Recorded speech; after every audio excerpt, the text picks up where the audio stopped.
Good evening. It's just like a public record of it.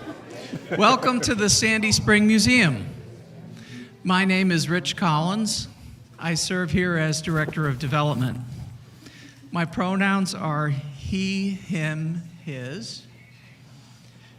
One housekeeping piece of business before we get started: the restrooms are outside by the gift shop, and we have gender-neutral restrooms down the hallway toward the library. Sandy Spring Museum supports community programming, cultural arts, and educational programs thanks to the support and involvement of our community, people like you, and we thank you for that. Tonight, we are also here thanks to the support of the Therian Waddell Construction Group, and they are sponsoring the 2020 History Happy Hour series. We also have support from the MoCo Pride Center, and we have some of their directors with us here tonight. Would you raise your hands if you're with the MoCo? There you are. Please join me in thanking them for their support.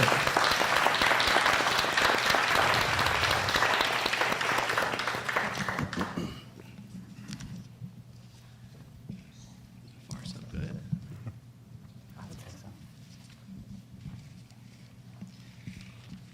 While you've got your hands warmed up, may I have a show of hands for how many? This is the first time you've been to the Sandy Spring Museum?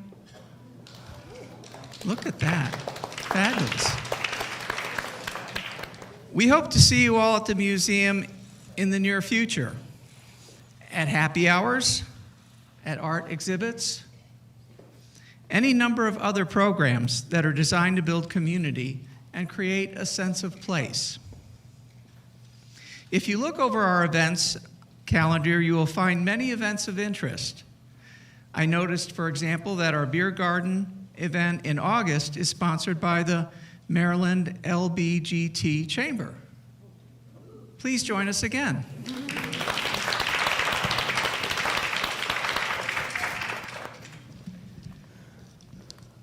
We're almost to you guys.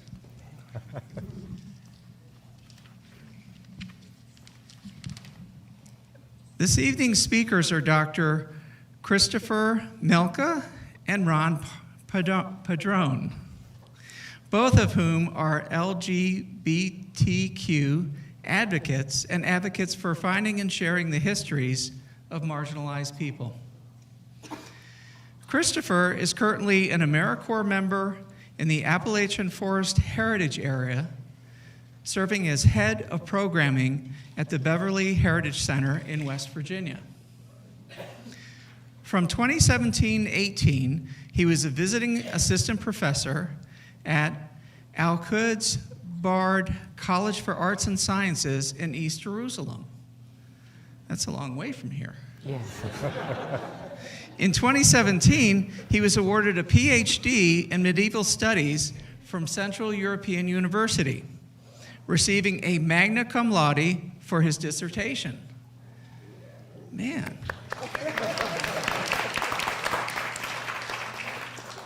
Is your mom watching this? From 2012 to 2017, he was the host, organizer, and lead correspondent for CEU Medieval Radios, where he interviewed more than 70 guests for the bi-weekly program Past Perfect. In Maryland, he has been a researcher at the Hammond Harwood House in Annapolis, an intern with the Maryland State Archives,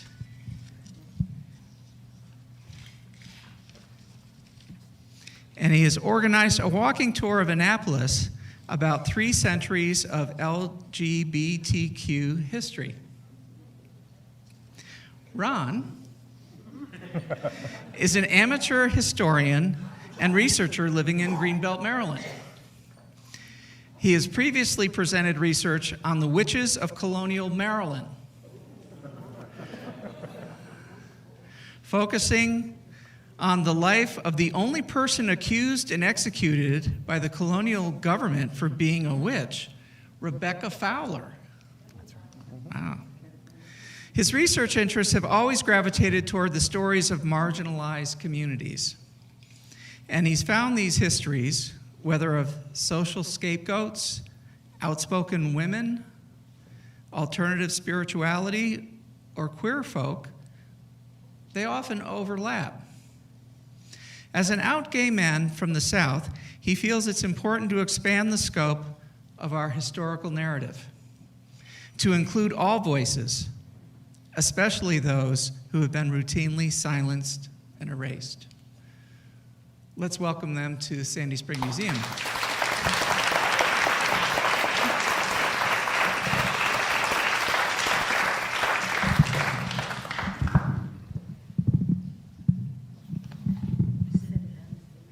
Set it down.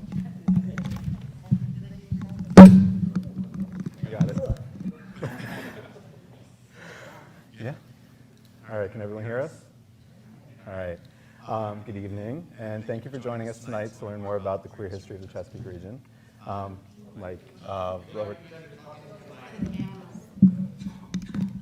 Is this better?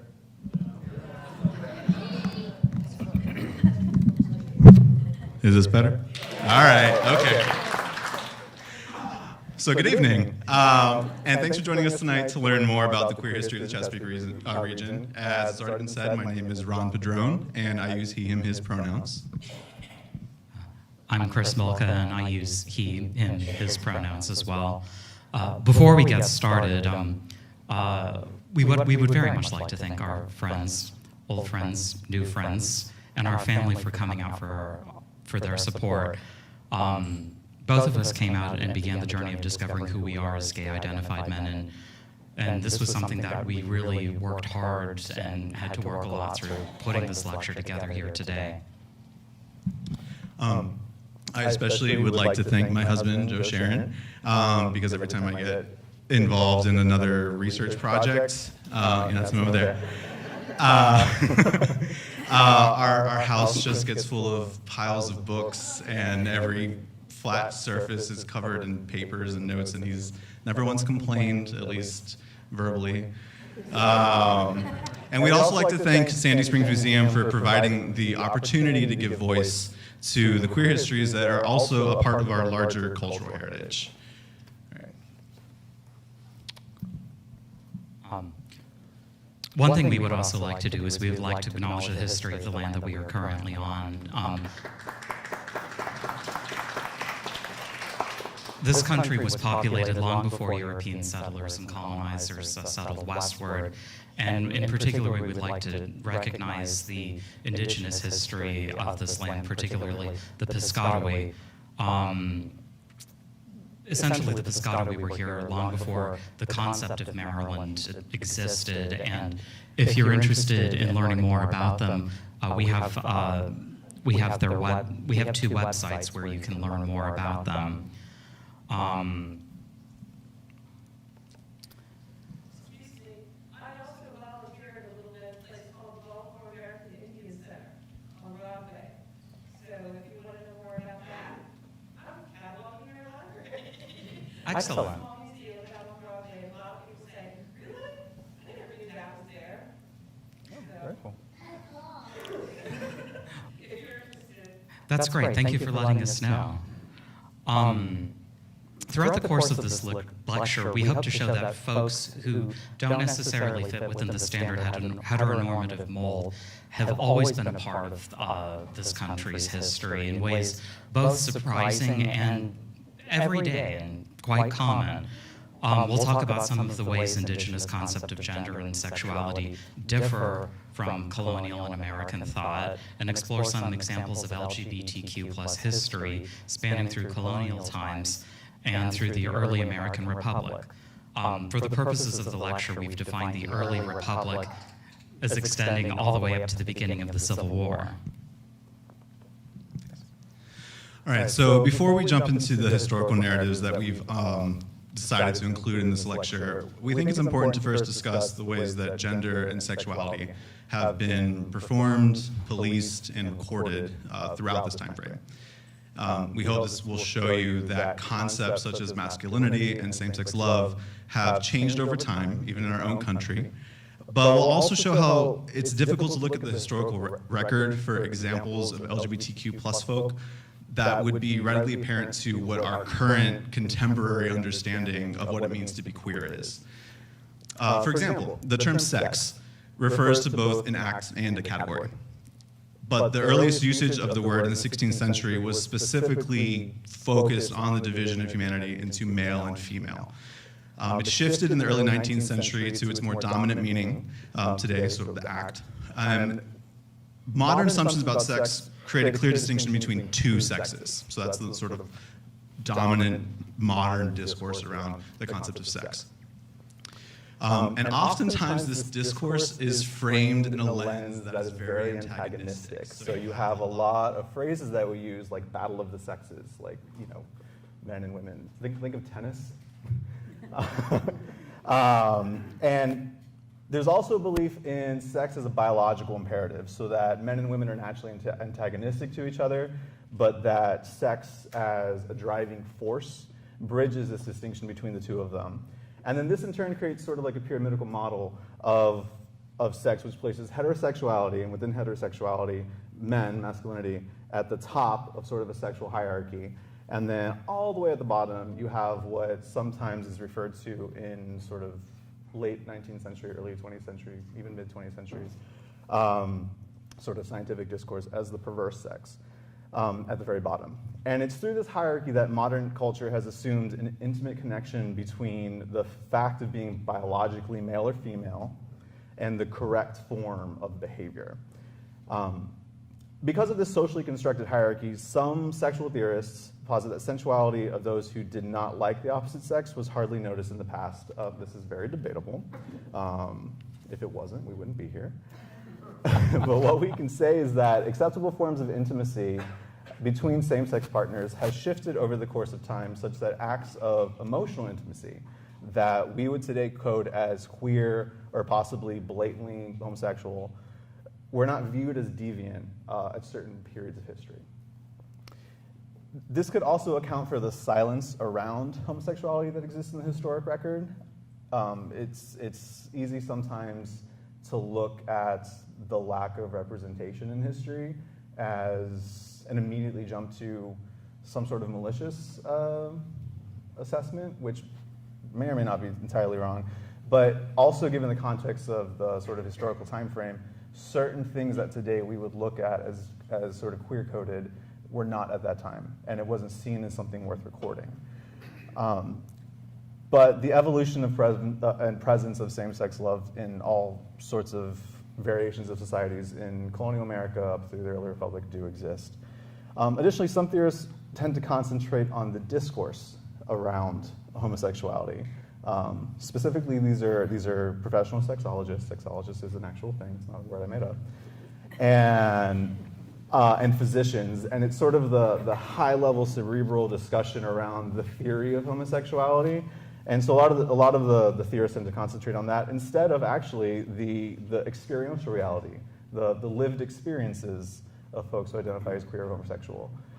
A good example of this is actually, that I found when we were researching stuff, was a British writer named John Addington Symonds, and he was actively engaged in the discourse around homosexuality, so talking about homosexuality in society in the 1870s, before he discovered the reality of it after encountering what he said, quote, "a rude graffito scrawled with slate pencil upon slate." And oftentimes those who investigate homosexuality through a conceptual framework were shocked to discover how prevalent same-sex activity actually was in their societies. It was always thought to be something that happened over there, or if it did happen, it was just a few people. And then when the reality of it was exposed, they were shocked at just how prevalent it was or how many people were engaging in it. A really fun and more recent example that I found comes out of Newport, Rhode Island, in the early 20th century. So it's outside the scope of our lecture, but I love it so much I included it. And it's the investigation of the gay subculture at the Newport Naval Training Station in 1919.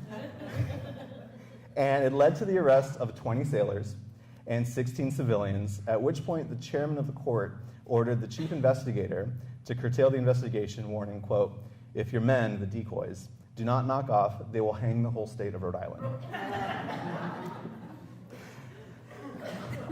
Additionally, a lot of conversations around focusing on the discourse around homosexuality ignore the ways that concepts of homosexuality and queerness were shaped dependent on the social constraints at the time that you're looking at.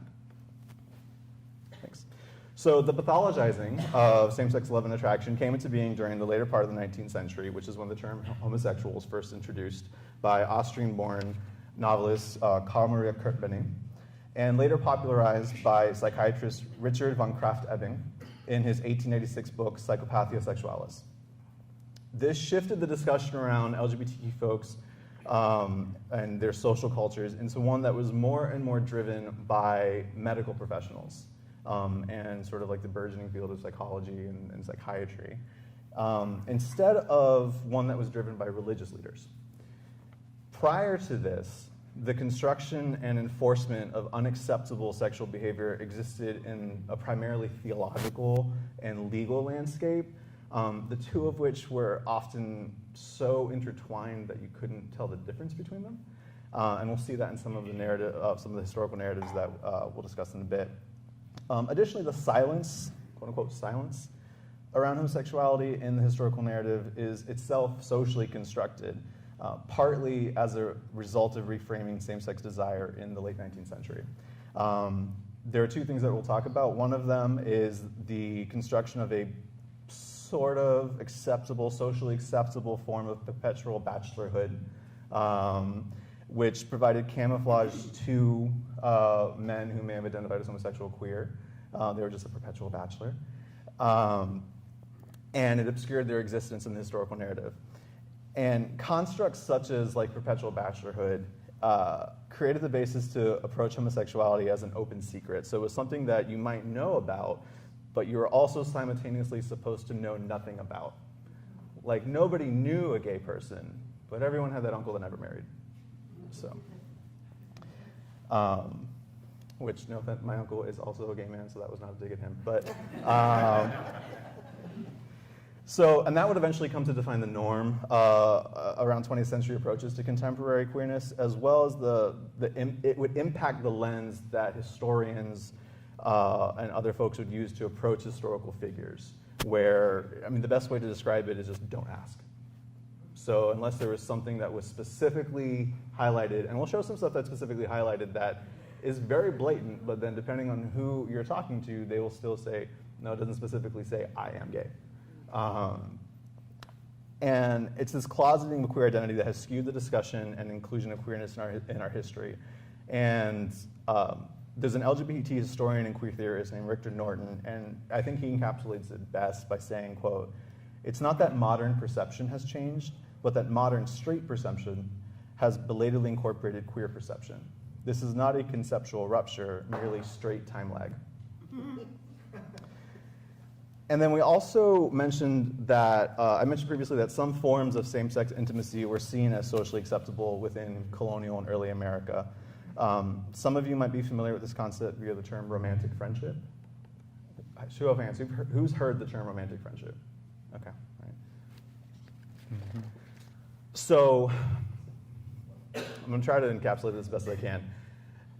If the idea behind the sexes being sort of antagonistic towards each other, so that women's and men's natures were inherently polarized, and were in theory only intended to combine in marriage because of some sort of biological imperative, then that same thinking led to the glorification of same-sex relationships, but not necessarily in the sense that you might be thinking. So marriage represented the union of two unlike halves, but intense, passionate relationships or friendships between two similar souls thrived in addition to marriage, and this was especially prevalent and seen among women. Close friendships between women was encouraged, and it also helped that at the time, the presumed asexuality of women masked anything that might look like a modern lesbian relationship. So it was assumed that women were asexual, had no interest in sex or intimacy. It was just forced upon them by social expectations and biological imperative. So if two women just were always together and seemingly everything that we would look at be like, no, they're obviously together, that never would have crossed their minds like, no, they can't be together because women aren't interested in that. So, And this is reinforced too by the preponderance of laws and social norms that police male sexual behavior, as men were believed to be inherently lustful and women were inherently chaste. So, and then romantic friendships between women were tolerated as long as they did not in some way cross lines of respectability. And this didn't really become an issue until the late 19th century, when expanded employment opportunities allowed women the option to remain unmarried. So some women engaged in partnerships between romantic friends that substituted for heterosexual marriages because between the two of them, they could afford to sustain a household. And sometimes this was referred to as Boston marriages. So who's heard the term Boston marriages? Okay. I know you have, so that doesn't count. So you'll talk about that in a second, yeah? Why not? So these arrangements ultimately proved threatening to the social order because it provided women an option to not have to marry. And balancing the social expectations had a larger impact on the acceptable boundaries of romantic friendships between men as well. So deep emotional intimacy between boys and young men was seen as acceptable displays of youthful devotion, so long as these friendships changed as they aged and with marriage to opposite sex partners. So kissing, hugging, sharing a bed openly were seen as acceptable parts of youthful male friendship. And it was seen as emotional intimacy and not sexuality, which, again, that's kind of like things that we would look at now, and to us it's very queer-coded, but you have to put it in the context, and that's why it's hard to really tease out historical figures that we could say, ah, yes, this person is LGBTQ or queer-identified or something. And a good example of that, actually, in my opinion, is Abraham Lincoln, because there's a lot of conversation around the relationship between Abraham Lincoln and Joshua Speed. And some people see that as proof that Lincoln was gay or bisexual, and other people just see it as an example of the type of male emotional intimacy and close relationship that was acceptable at that time that in our modern social context is not acceptable.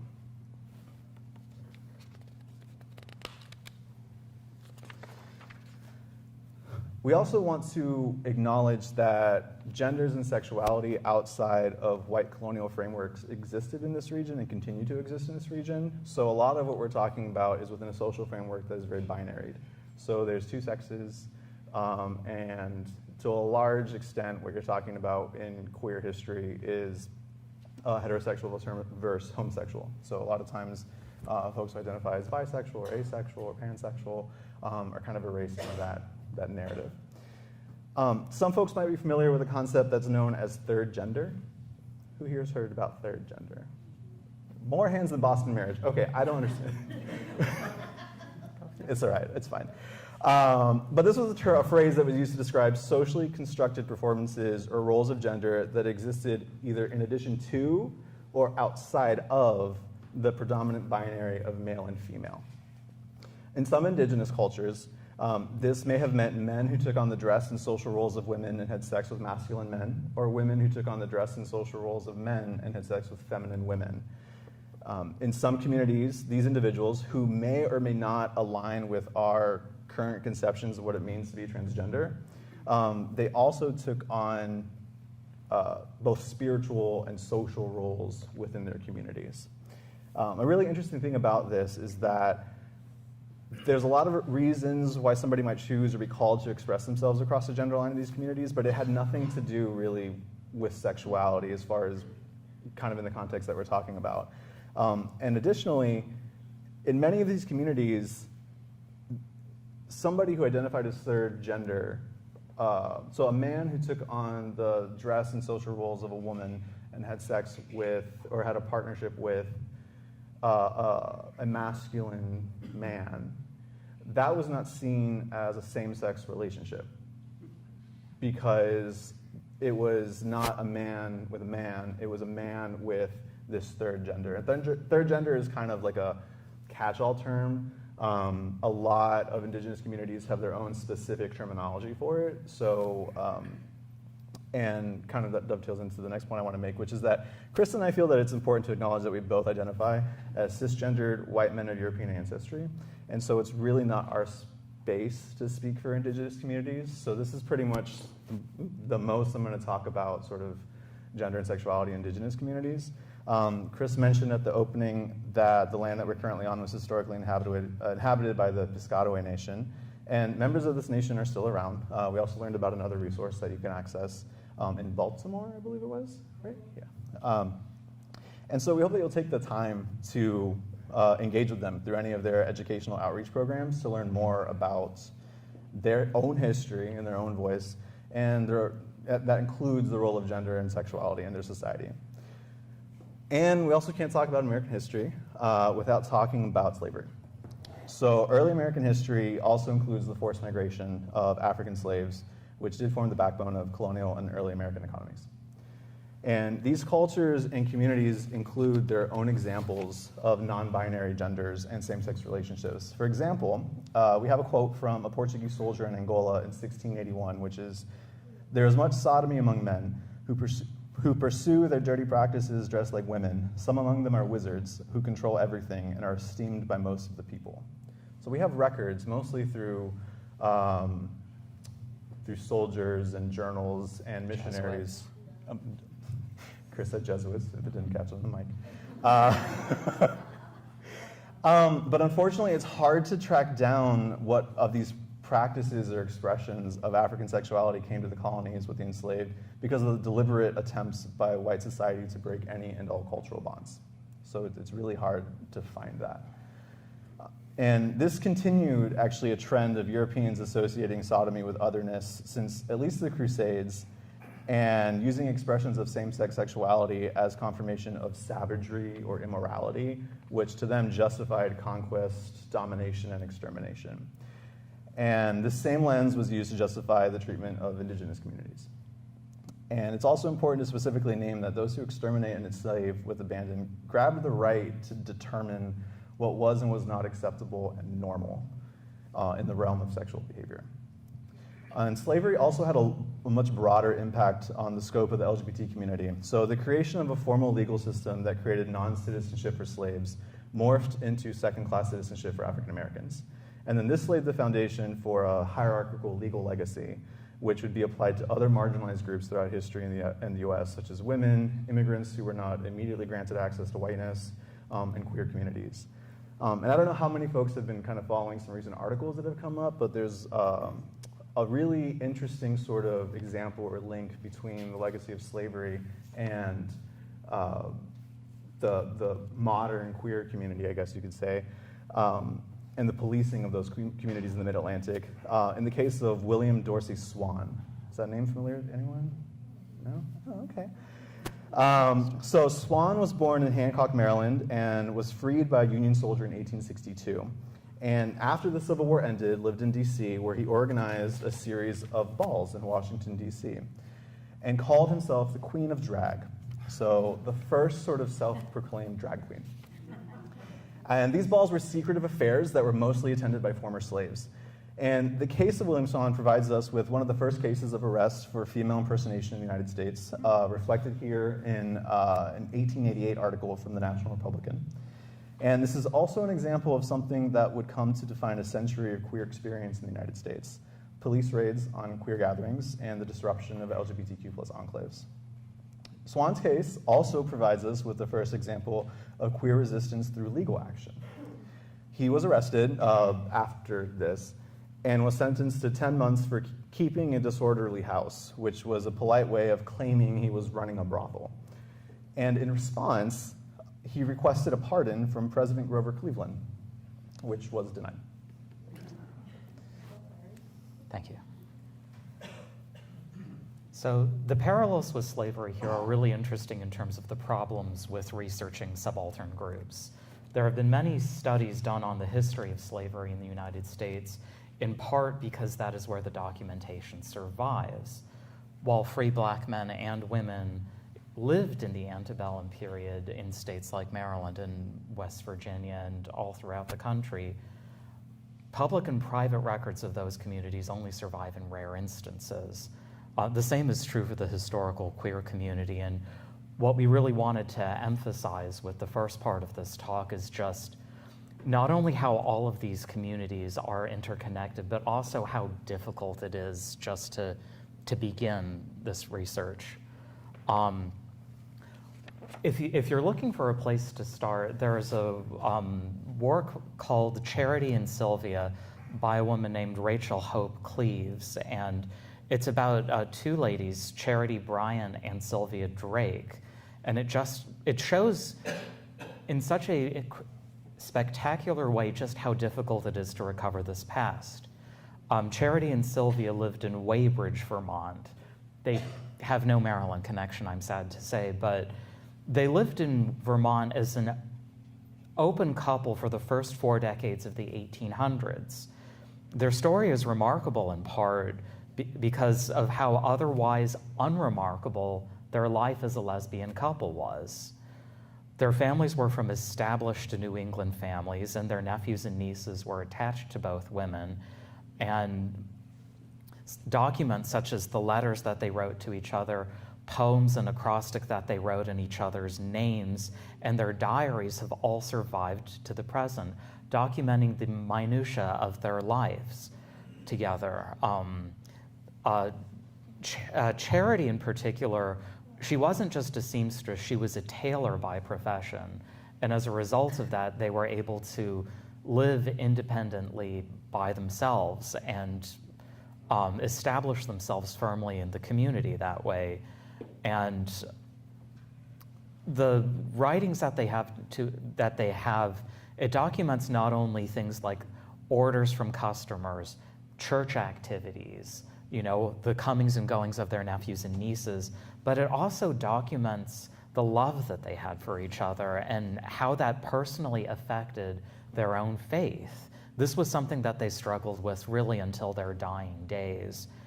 And in terms of the survival, the complete life that we're able to reconstruct of Charity and Sylvia is very much an exception. Oh, thank you. So related to that, one of the things that Ron and I wanted to do is we wanted to talk about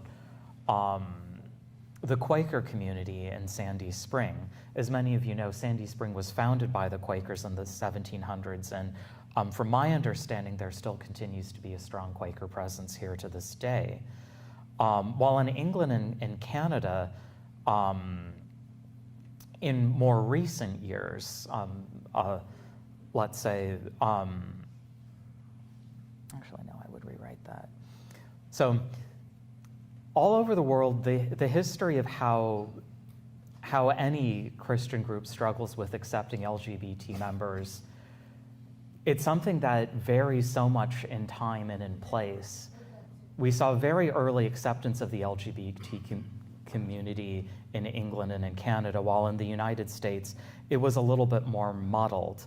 Going backwards, one of the things I found online was the minutes from the Patuxent Friends United meeting in Lusby, Maryland, from January 2005, which is very well aware of this ambivalent attitude.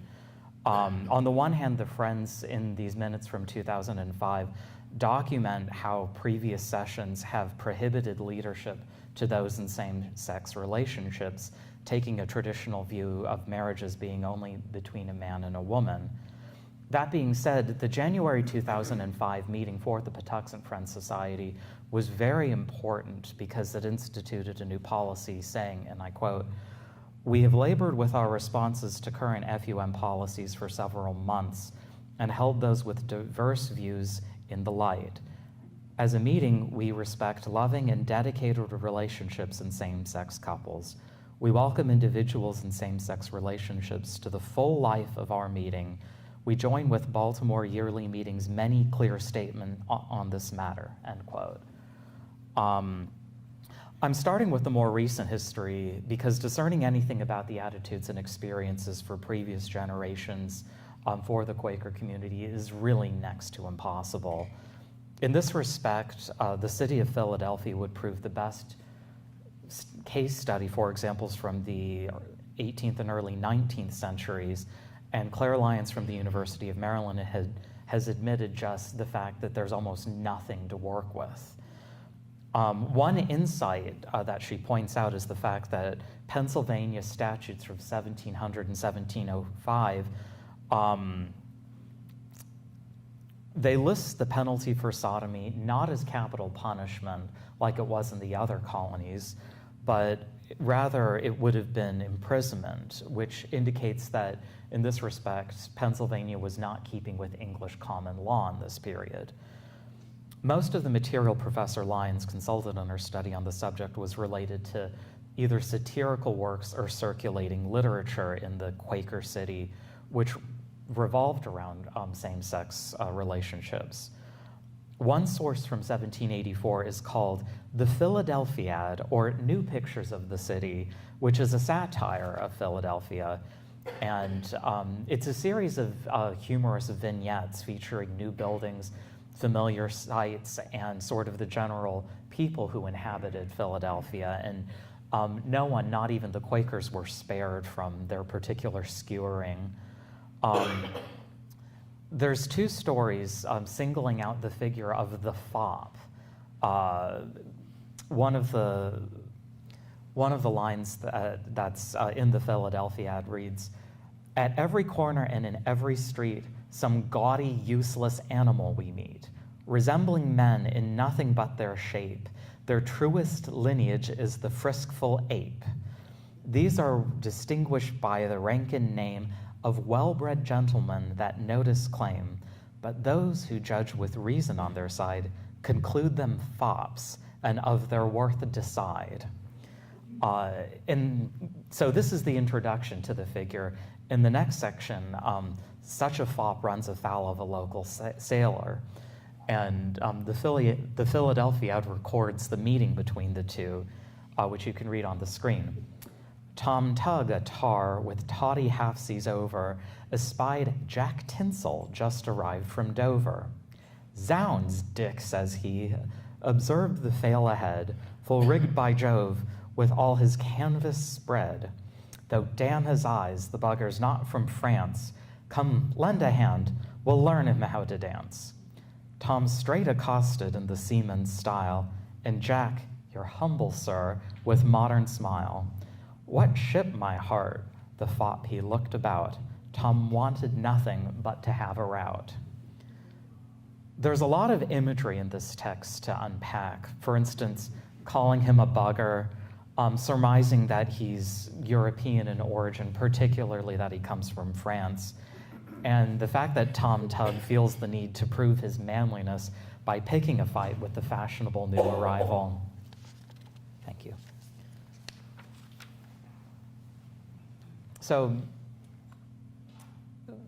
thus ends our introduction, and for the remainder of the lecture, we're going to focus on a couple of case studies that we feel is of particular interest to the region and possibly to this audience. Our first case is from the very earliest stages of European arrival onto the continent. It's from the James River from 1694, and it's the only sodomy case for which records survive from the early colonial Chesapeake settlements. What we know from this case was that William Cowse was assaulted by Captain Richard Cornish aboard the Ambrose while it was an anchor in the river. Cornish was convicted of sodomy and hanged. This execution sparked a public outcry, partly because there was no witness to the assaults. It was all hearsay. Two men named Edward Neville and Thomas Hatch faced disciplinary measures for speaking out against the ruling and the execution. Both men were pilloried, and Neville lost both ears and was made a servant to the colony for a year. Hatch lost one of his ears and was whipped. Quiet. None of the reported conversations or dissent around the ruling suggested any revulsion against the act of sodomy itself. Instead, dissenters were critical of the death penalty against a charge of sexual assault for which there was no evidence. The apparent severity of the sentence and the outspoken dissent has prompted speculation by some historians as to both the reason for the execution and its impact on the colony. As more women were arriving in the colonies, it was easier for male settlers to establish more traditional marriages and households. The governor may have wanted to make an example out of Cornish as a sodomite, and men like Neville and Hatch were used as examples for those who would speak out against the treatment of someone labeled as such. One thing to keep in mind is, actually here we are. Additionally, men who had been in the colony for some time may have felt the accepted veil of silence regarding sexual activity between men was being ripped away, and they began to feel anxious and vulnerable as a result. Unlike the northeastern colonies, Europeans came to the Chesapeake region more to exploit than to settle. As a result of this, the population difference for the Chesapeake region in the 16 and 1700s is very imbalanced. I believe Susan Ferrantino says it was a ratio of about 4 men per 1 woman in the Chesapeake region in the 1600s. The sex ratio, including the preponderance of more diverse inhabitants, including enslaved Africans and indentured servants, may have led to more premarital and extramarital sexual activity, including same-sex contacts.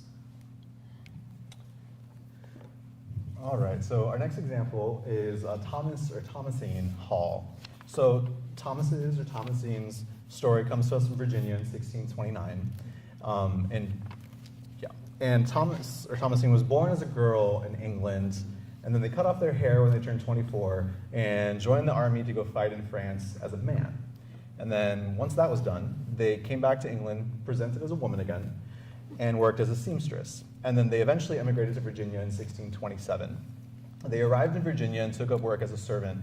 And although Hall would sometimes present as a woman and employed feminine skills, such as needlework, those sorts of domestic chores that were labeled as being feminine, they claimed to be both a man and a woman.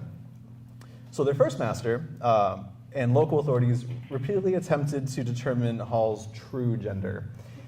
And working under the assumption that Hall was female, they would have groups of women check Hall's body to verify their genitalia. It's important that they had groups of women do that, because that tells us that they were under the assumption, like they were 100% certain that Hall was a woman, that Hall identified as female, because if they had any inkling that they were worried that Hall was a man, they would not have let a group of women alone undress Hall and check their body. To the authorities' surprise, however, the women said that they found enough evidence to determine that Hall was a man. And after conferring in light of that new evidence, Hall's first master and the authorities still decided that Hall should identify as a woman.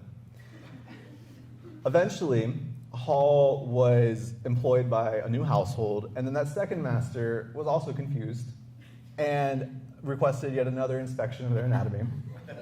And once again, the women could not definitively rule out, could definitively verify female genitalia. So this master decided that Hall should dress as a man. And this continued uncertainty just kept going back and forth until eventually the matter was taken to, and the reason we really know about it is because this matter was taken to the Jamestown General Court, and where they eventually decided that Hall should wear men's breeches, but then a woman's apron and cap.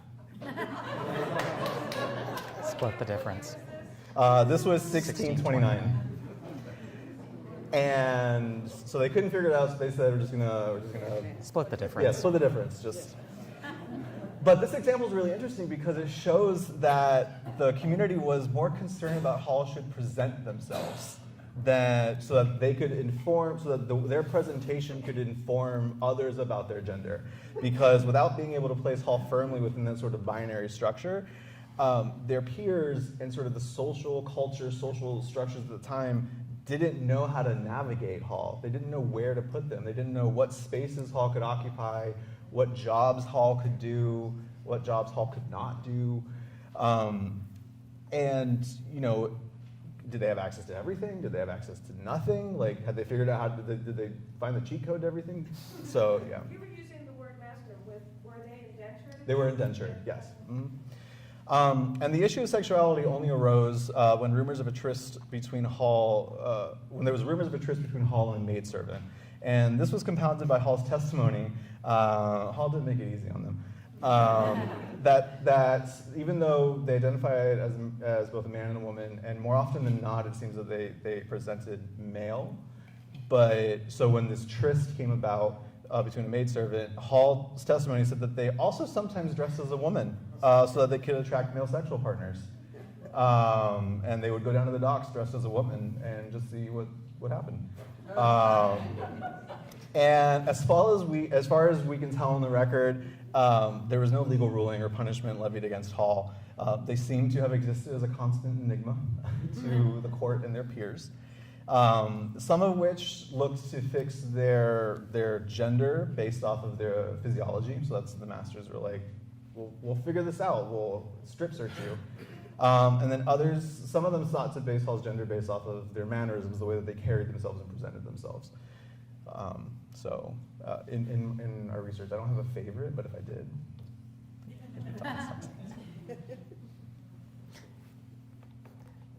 Meanwhile, we're getting into one of my favorites now.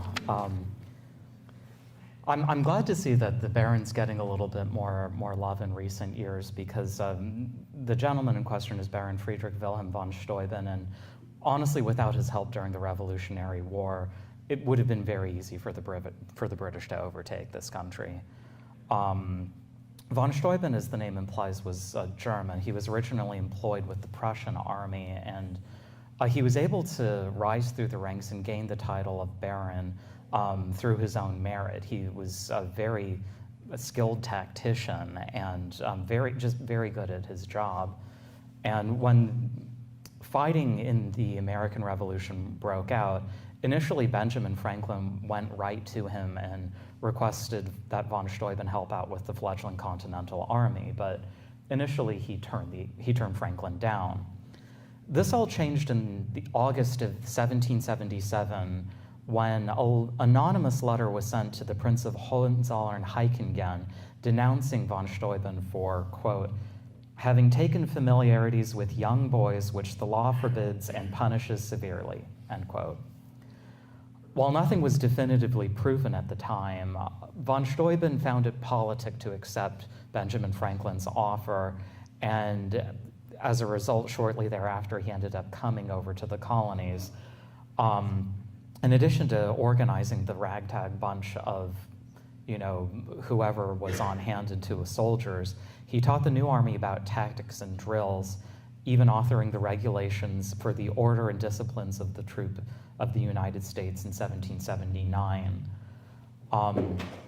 Now, for me, what I found most interesting was von Steuben's connection with Maryland. He fought all up and down the East Coast, and there was even a Maryland regiment under his command at the Battle of Yorktown in 1781.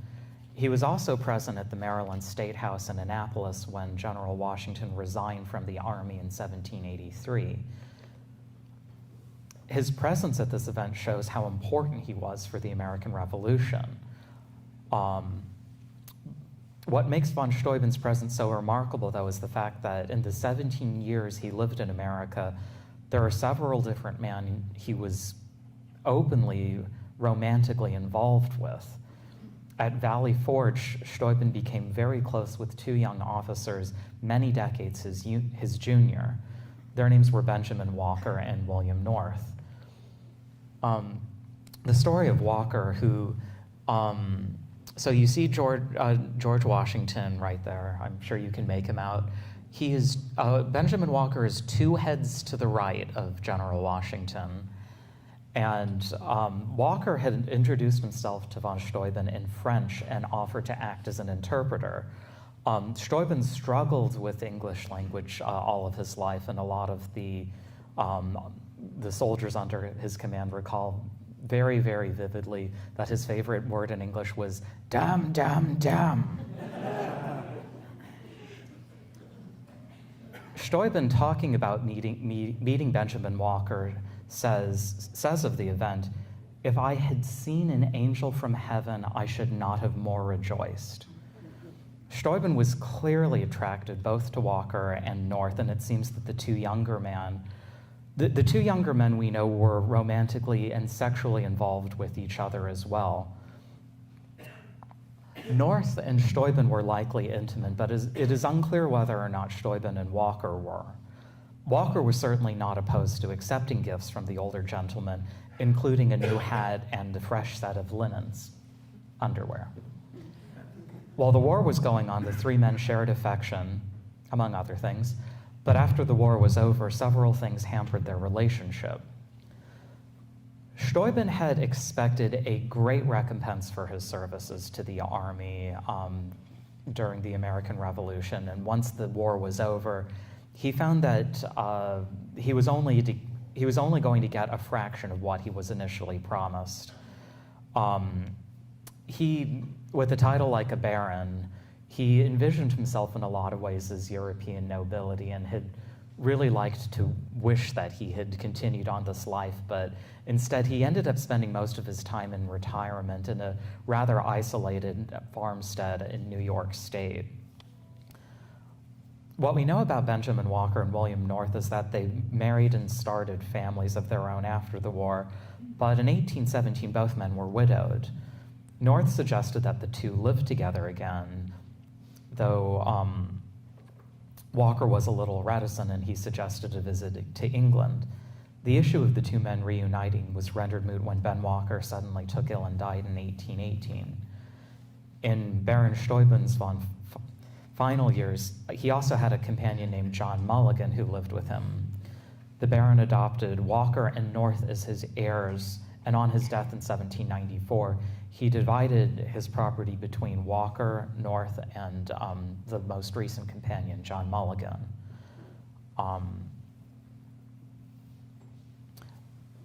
Now, von Steuben is a figure in a lot of ways of national importance.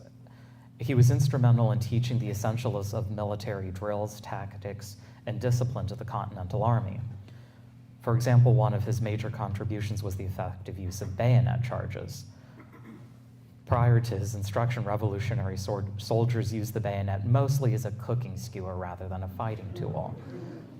His instruction in using the bayonet as an offensive weapon was solely responsible for the American victory at the Battle of Stony Point in 1779.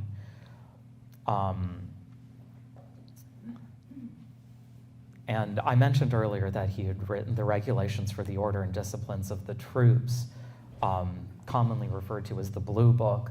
This was something that remained the official U.S. military guide until the War of 1812. If you think about his legacy, immediately following his death, we see a lot of towns and geographic place names along the Ohio River named after him.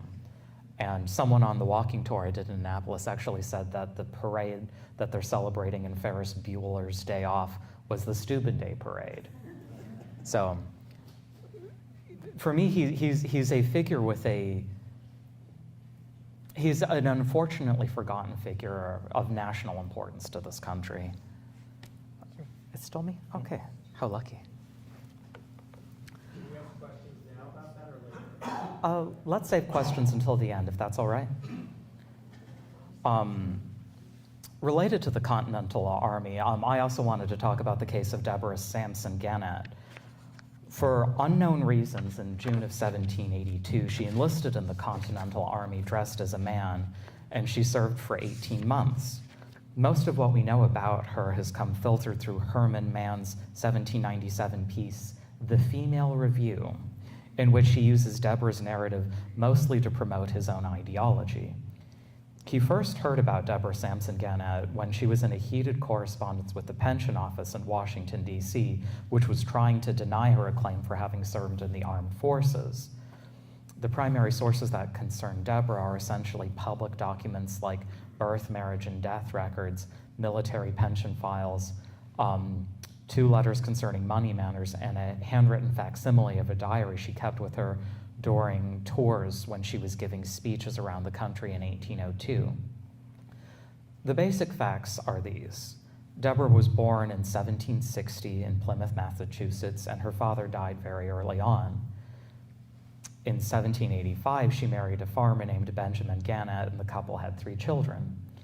In 1802, Deborah went on a tour of 10 towns in New England giving speeches which were mostly written by Herman Mann, and she died in 1827.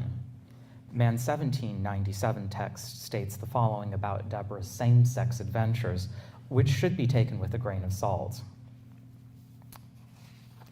To mention the intercourse of our heroine with her own sex would, like others more dangerous, require an apology I would not know how to make. It must be supposed she act more from necessity than a voluntary impulse of passion. Part of the reason that man felt the need to tell her story was that he wished to make a quick buck off of the misadventures of a cross-dressing female soldier. In doing so, he presented Deborah as a chaste Minerva, a model of female virtue as well as a capable soldier. Man's narrative promoted the idea that women should be educated, though primarily to serve as virtuous mothers to the young republic. While he was able to tell her story, very little about her or her sexuality is or can be known. What is interesting, though, is more the aftermath of this.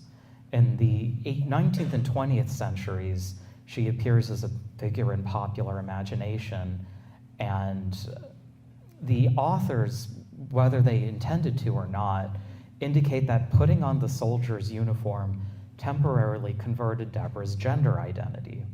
She essentially becomes a man in these later sources the instant she puts on the uniform. The handling of this issue in her narrative changes over time. In 1797, she was a woman as a man who responded positively to chaste, affectionate female relationships, the romantic friendship that we mentioned earlier. In later versions, though, such same-sex hints are thoroughly discarded, and as a soldier, she mocks the ladies who are captivated by her beauty. The case of Deborah Sampson Gannett is included here not because of her own sexuality, but how her blurring the lines of gender identity revealed the changing attitudes towards this concept from the colonial period to the early 20th century.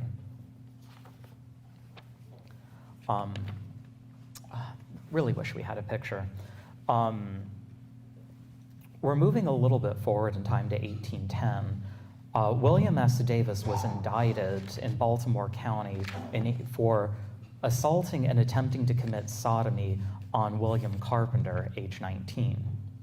The indictment charged that Davis, quote, not having the fear of God before his eyes, but being moved and seduced by the instigation of the devil, with force and arms did beat, wound, and ill-treat Carpenter.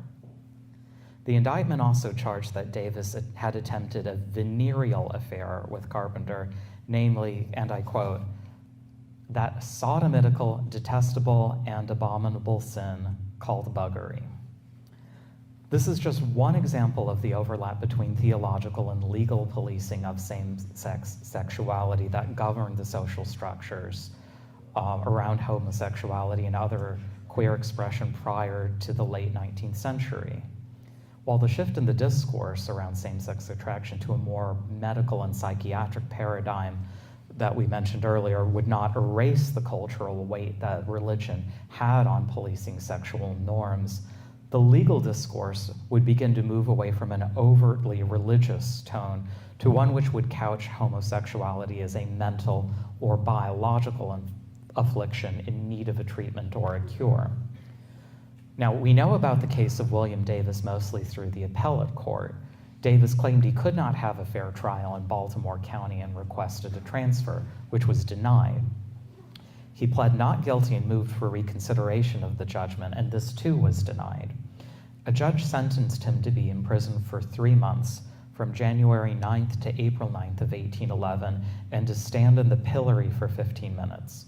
He was also required to pay the state a fine of $500, and his jail sentence was to be increased until the fine had paid. Now, what's interesting about the language of the appeal is that the appeals court went so far as to compare sodomy to other higher offenses such as murder, robbery, rape, and burglary. The case of Davis v. Maryland is particularly noteworthy because it's the earliest record of 105 legal cases mentioning the words sodomy, buggery, or crimes against nature during the 19th century American court system. We're talking about the early republic, not the colonial period, that is.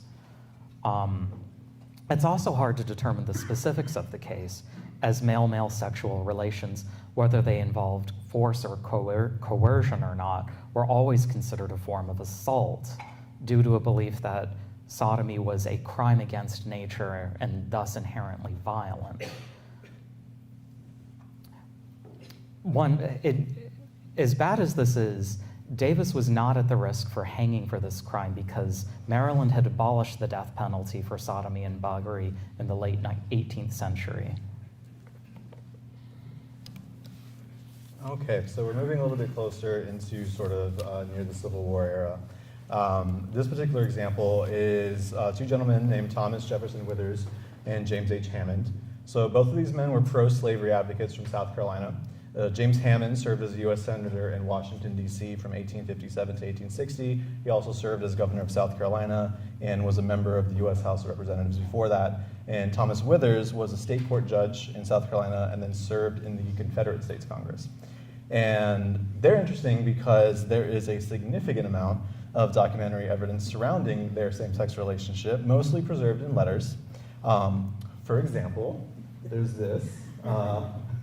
Saucy letter, says, I feel some inclination to learn whether you yet sleep in your shirt tail and whether you yet have the extravagant delight of poking and punching a writhing bedfellow with your long flesh and pole.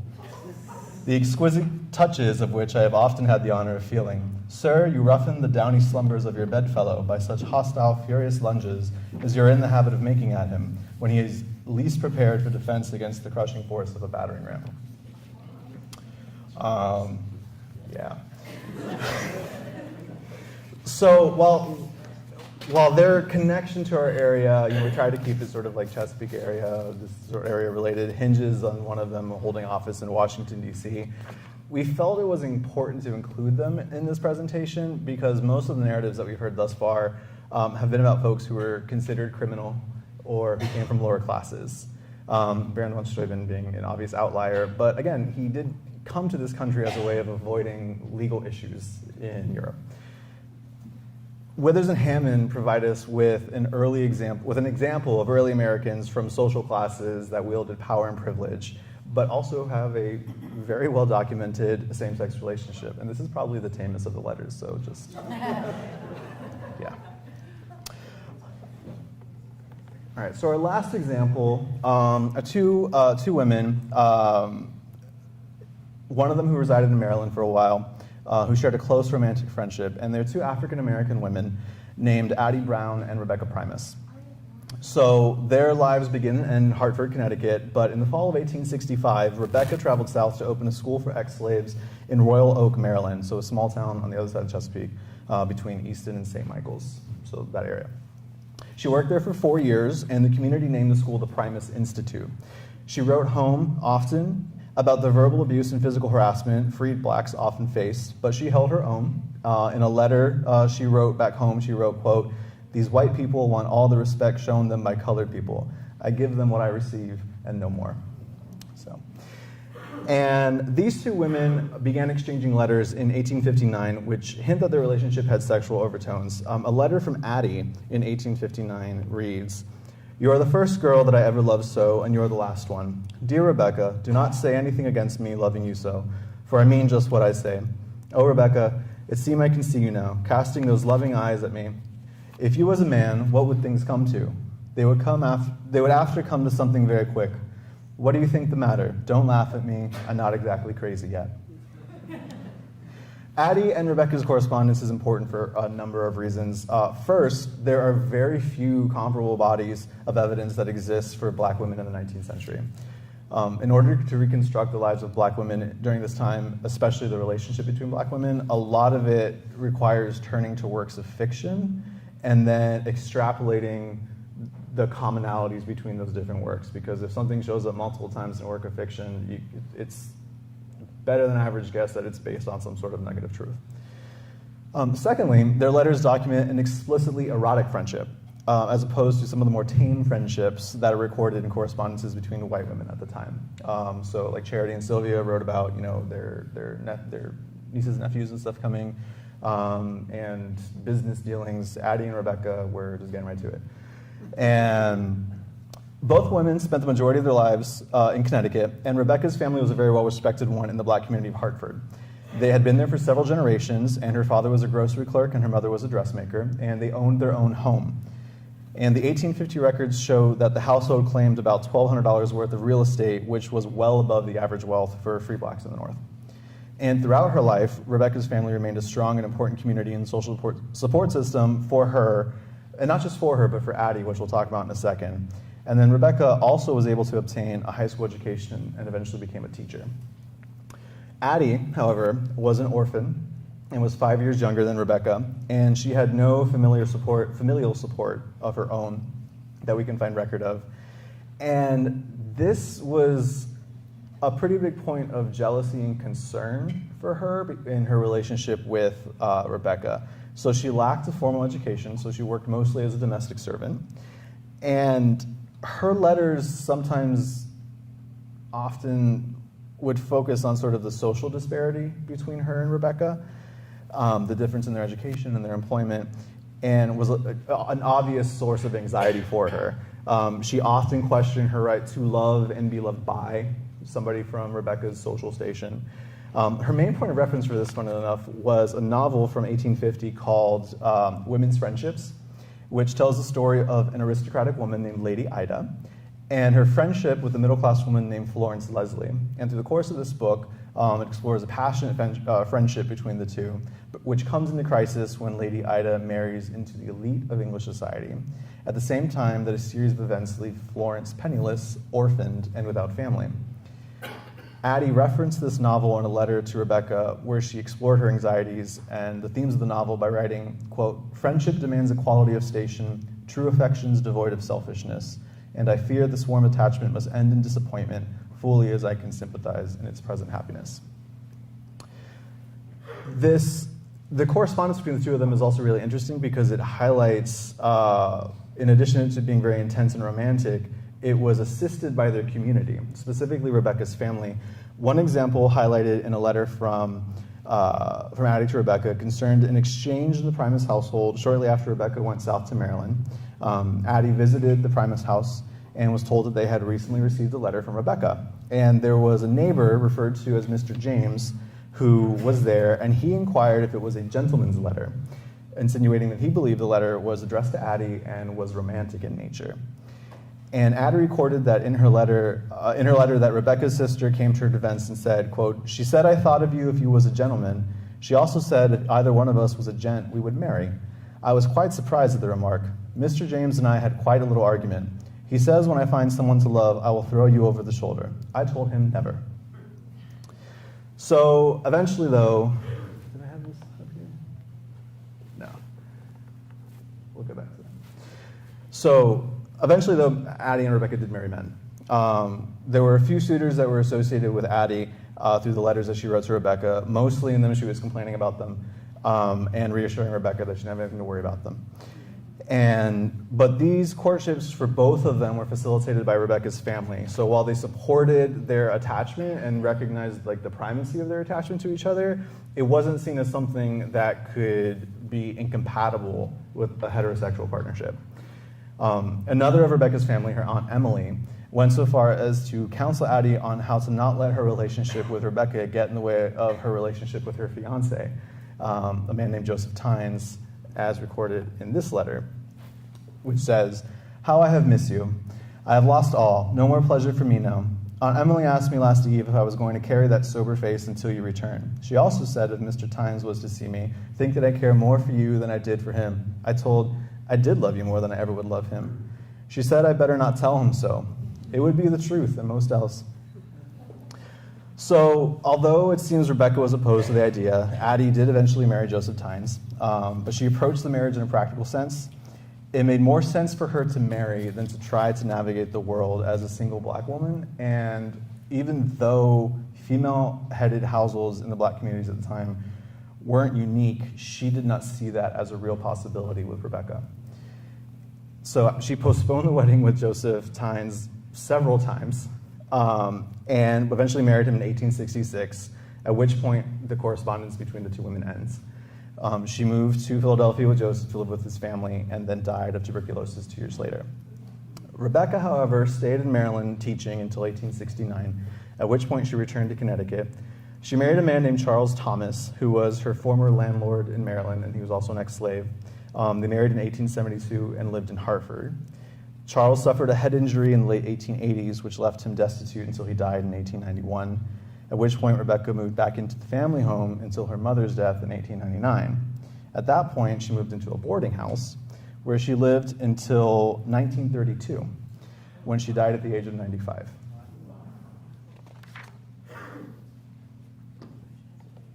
Thank you. So, as you can tell from the examples that we've listed here, this is a very difficult topic to research in full. All too often, understanding same-sex relationships and queer identities means working with an incomplete set of data. Public records only mention queer people in moments of crisis, for instance, if they are on trial. And this is something that you see all across the board in research related to the issue of sexuality. As it's mentioned, I'm a medieval historian by training, and I was fortunate enough to co-author a book about medieval prostitutes in Hungary. And one of the records that I remember, I think it was for the town of Bratislava.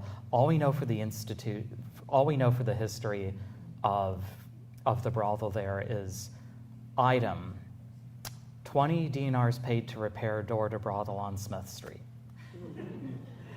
Public records can often rely on biased witness testimony or means of uncovering innuendo. It also means slogging through a variety of different derogatory terms which may or may not be relevant. I mean, so you can read through yourself what we have there, but trying to go through the list of finding queer people in things like newspapers or in public records means that you have to be looking out for a variety of different things, and things which could also be coded. Again, one example that I'm thinking about is, in cases of the Royal British Navy from the 1700s, oftentimes what will happen is you'll see someone charged with something like indecency or public exposure, when it's clear that what was actually happening was sexual relationships between two men. The problem is punishment for one was the simple imprisonment, punishment for the other was death. And curiously enough, in the 1700s, for the most part, there's a tendency to go for the lighter punishment. Going to speed through.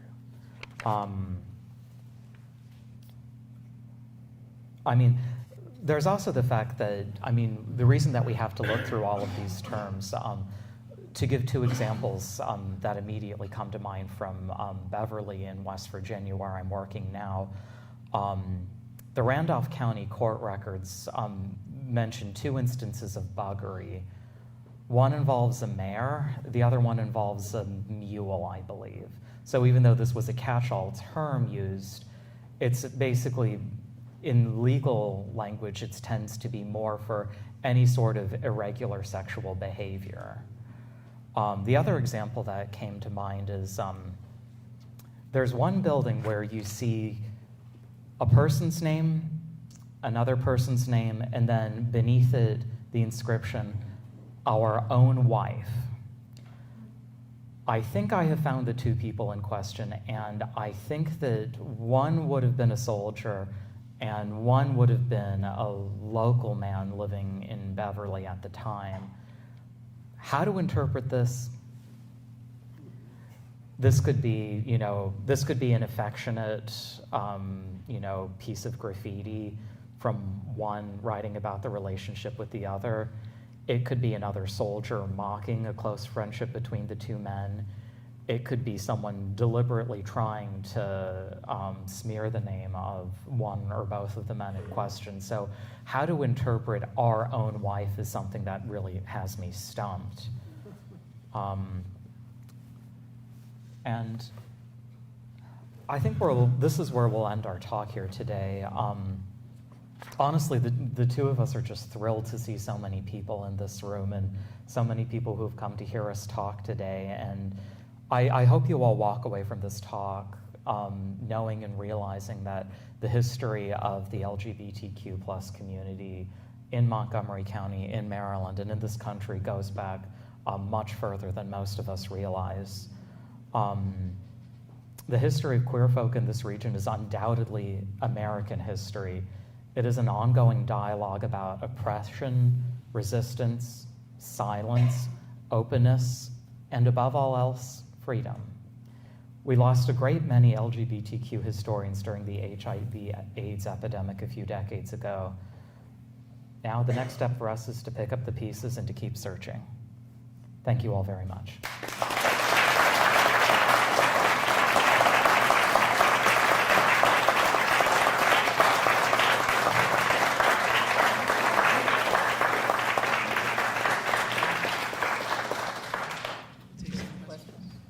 Sure, yeah.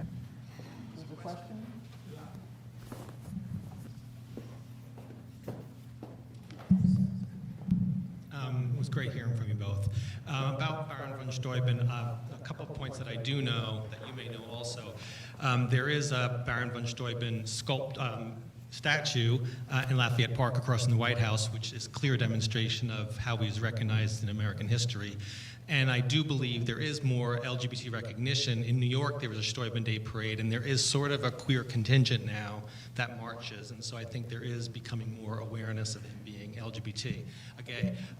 But my question about him is it clear that Benjamin Franklin knew that he had dalliances and was being pursued by the Prussians and others? And therefore, also, did George Washington know of that? And did George Washington know what was happening at Valley Forge sexually with Baron von Steuben? Because there clearly would have been severe punishments. Go right ahead.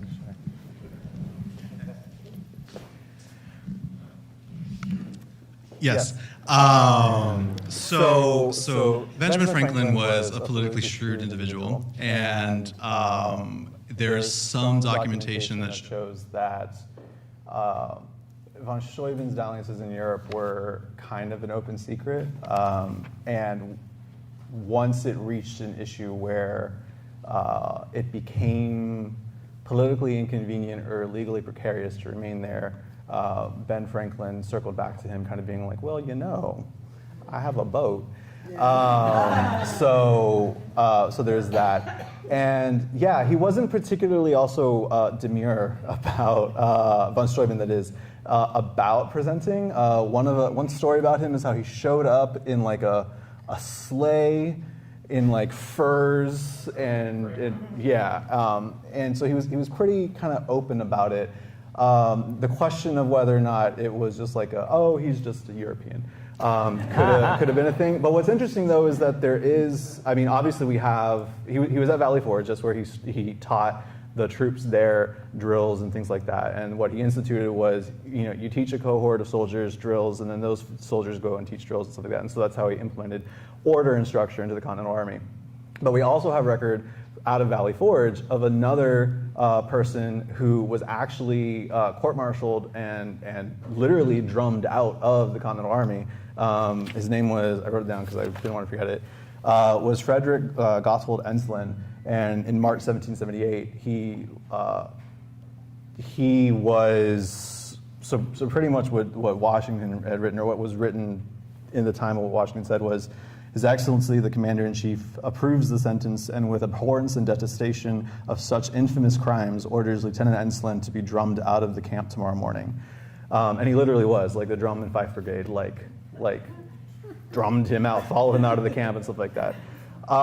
So it's an interesting sort of like juxtaposition, and in a lot of what we talked about, a lot of what we researched and stuff like that, it's impossible to escape the conversation about power and privilege.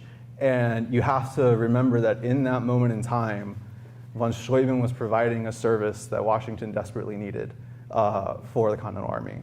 So how much was there of a, well, as long as it doesn't get too bad, or as long as, how much of explaining it away did there exist? There's not a lot of documentation of that, but there is documentation from the same place, from the same time period that von Steuben is there, of other folks who we would probably identify as I don't want to say that we identify them as LGBT, but engaged in some sort of same-sex relationship, facing legal and potentially political consequences.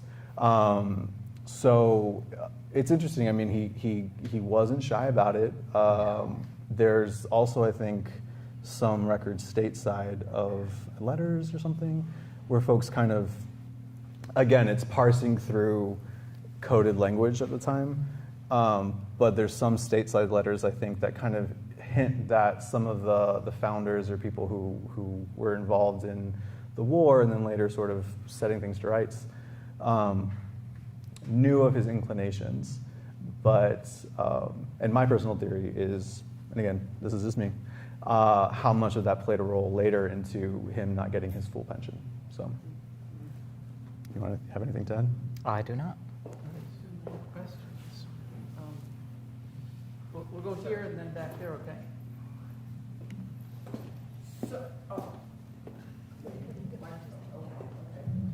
Hi, so a couple statements and then a question. I won't be too long. So I wanted to make sure you had terminology. I don't know how much you, in the Black community, I know some terms for gay or LGBT.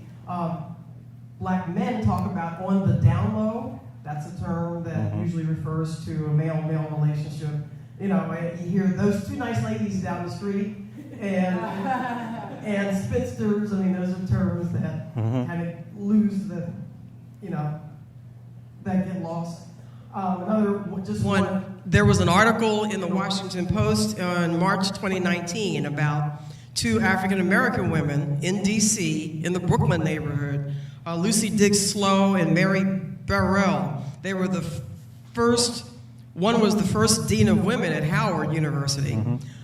The one was a co-founder of AKA sorority, which in the Black sororities, that probably is not kind of want to be known. So that's a piece of local history. And my question getting to that, is there a danger in the gay history, LGBTQ is just too many syllables. Is there danger in the gay community of history disappearing as we are more assimilated in, like Albany and suburban communities and mainstream, the way that African American struggles have kind of tapered off because of the assimilation of blacks in society? I went to an HBCU college. And, you know, it's no longer needed to be done now because blacks are accepted in, well, okay, that's debatable, but accepted, you know, in the mainstream colleges. And so I look at us and we're like, you know, 35-year relationship in Albany in a White House with a white picket fence, and there's nothing that says, you know, lesbian history anymore. So I'm thinking that disappears. Thank you. So that is, in a lot of ways, a million-dollar question, simply because, on the one hand, I've had a lot of great conversations about this issue, including someone who works with the national parks about the question, are cruising grounds historic? No, for me, it's and this was I was talking about this in the context of the Hampstead Heath in London, and there are definitely certain areas which we know there are plenty of documented instances that not only was this an activity that happened, but it was also one that was policed. How do we talk about what memory there exists of these particular spaces where not only these activities happened, but also it happened within the particular confines? For what it's worth, I don't think that the knowledge of the policing and sort of punitive aspect of it is something that should be lost. Related to that, it's also a question of bars, historic bars. Now, one interesting thing about this is that after Club Hippo closed down in Baltimore, the Maryland Historical Society and Alexandra Deutsch in particular really led the effort to try and make sure that that history was preserved. So the Club Hippo sign is now at the Maryland Historic Society in Baltimore, and that's something that, I mean, I think she's just a really very talented curator, and she saw that there was a need to preserve the physical artifacts of this.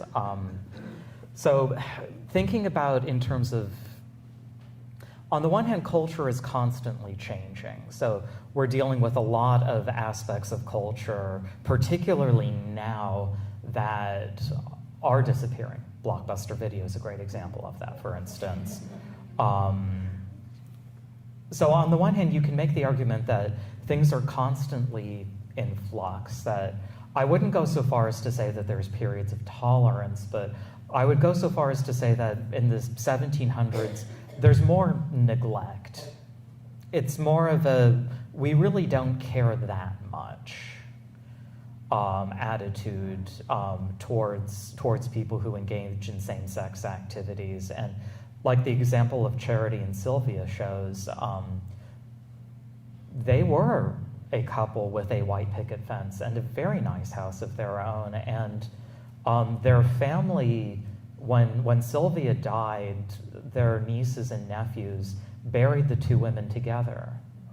So if you haven't read Charity and Sylvia, it's just a really good book.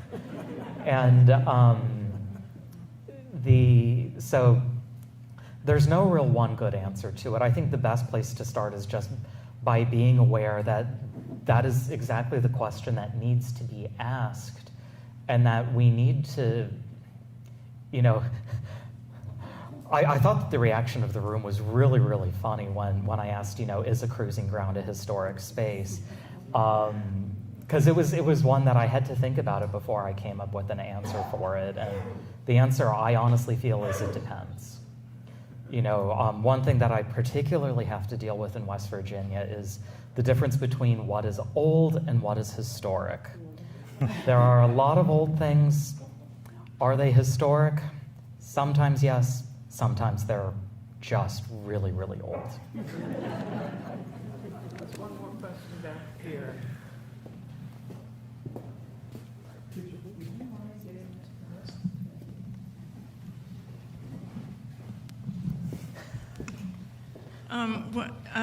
It was Deborah Sampson something. Did she ever receive her military pay? And if so, was it the same as men? Do you remember? What? I don't think she did. I think that's why she went on the tour, on the book tour. See, I know that, we'll just lean in very We'll close. just do this. Hi. Hello. I'm trying to remember that particular detail. It's been a while. Yeah, and I think that was one of your rabbit holes. What I seem to remember about it is what you just said, is the fact that part of the reason that there is this biography of her published and that there is this great big publicity campaign is related to the problems with the issue. I think she did, but I also think it took about 12 years. Yeah, that sounds right. I think it took a really, really long time, and I think it was a constant battle. For those of you watching, please don't quote me on that, though. Yeah.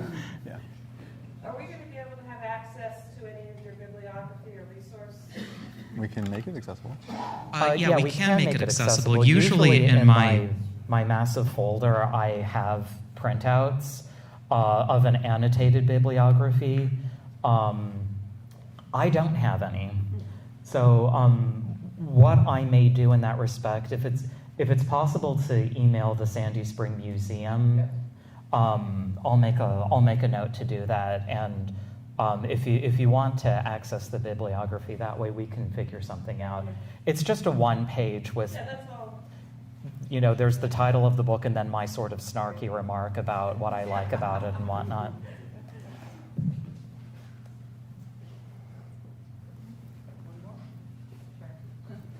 Oh. Thanks. Do you have mine? Hi. So this is a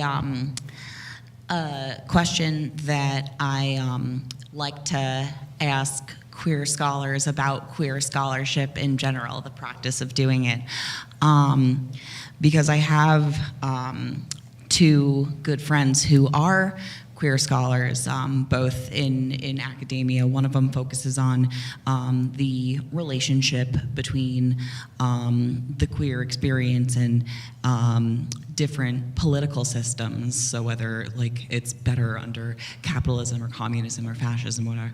And then the other focuses on the intersection between queer identities and disability. And both of them are trans women, and and they do great work, and they're a billion times smarter than I am. And I've like poked them a lot over the years to be like, hey, like, why don't you talk about experiences that are male or that are trans male? Like, why, why don't you apply that awesome brain of yours to a project of that nature? And the answer that I get is that, basically they're afraid of being dogpiled, they're afraid of being canceled for talking about something that it might be perceived as out of their lane. However, you guys don't really seem to have a fear of that, because you've talked about like Black people, you've talked about women, you've talked about, so my question would be, where would you consider the line in the sky to be, as far as taking a view of something from like 30,000 feet as opposed to from 3,000 feet? How long ago does it have to be, basically, before you personally feel comfortable doing a project about an experience that you can't personally relate to? Do you want to go first or me? First, and you can talk about this.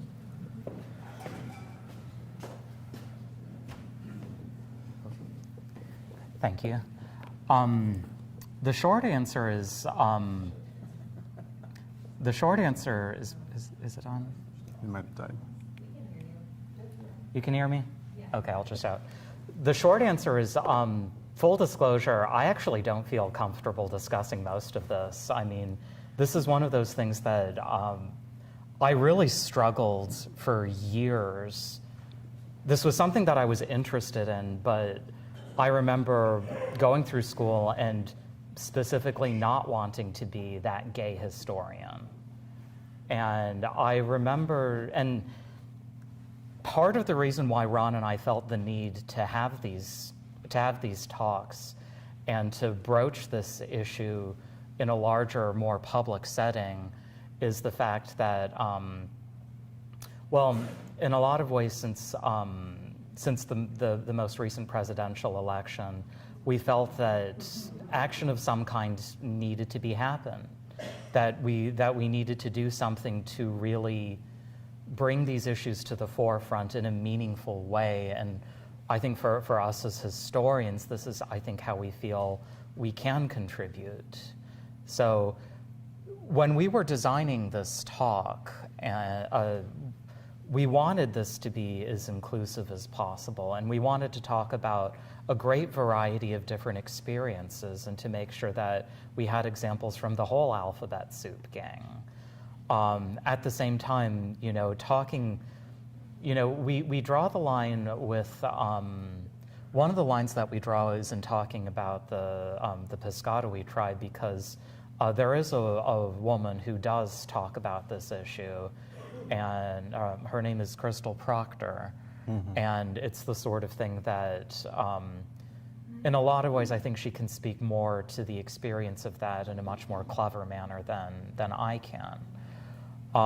That being said, one thing that for me, as someone who has been involved in museum studies in the past 4 years, is the complete and utter importance of people at museums and historic sites the need to see themselves in these exhibits and in the talks. So part of the reason how we became comfortable with talking about the wide variety of different experiences was the fact that if someone is bi, if someone is trans, if someone is questioning, if someone doesn't quite know, we want them to feel that their story is important. We want them to feel that they have a history in this country. We tried to make these stories as specific to this region as possible, and we want ultimately to feel that they matter. And yeah, to echo Chris, I mean, I don't know that I would say I feel comfortable, but I don't think that means that. So full disclosure, we gave this talk previously at another historic site, and we kind of lucked into that opportunity to do that. And so we didn't want to miss that. And a lot of the conversation that we had when we were talking about how do we want to frame this, what do we want to talk about, what do we want to do, we were trying to be in every step of the way conscious of the identities that we hold and the privilege that we hold, the power that we hold. And part of that was having been given a platform to talk about this history. I think there are ways to talk about the history of identities that you don't necessarily share. So again, with Addie and Rebecca, for example, we share a queer, like we're part of a queer family, but they're women, they're Black women, so there are definite experiences, especially given the context of the time, like during and post Civil War. There are a lot of experiences that I obviously can't relate to, but I think there are ways to talk about an example, historical example, to kind of make it that, to say, I am not trying to talk from the experience of this person, but I'm trying to show you that this person existed, and that this person existed before Stonewall, and that because this person existed, the chances that other folks like them existed is pretty high. And hopefully that means that you yourself, who are a queer woman of color, will see yourself more accurately reflected or existing in the history of our country. So. I think that's very beautifully said. Thank you. I want to thank you all for coming tonight, and I want to thank our speakers one more time.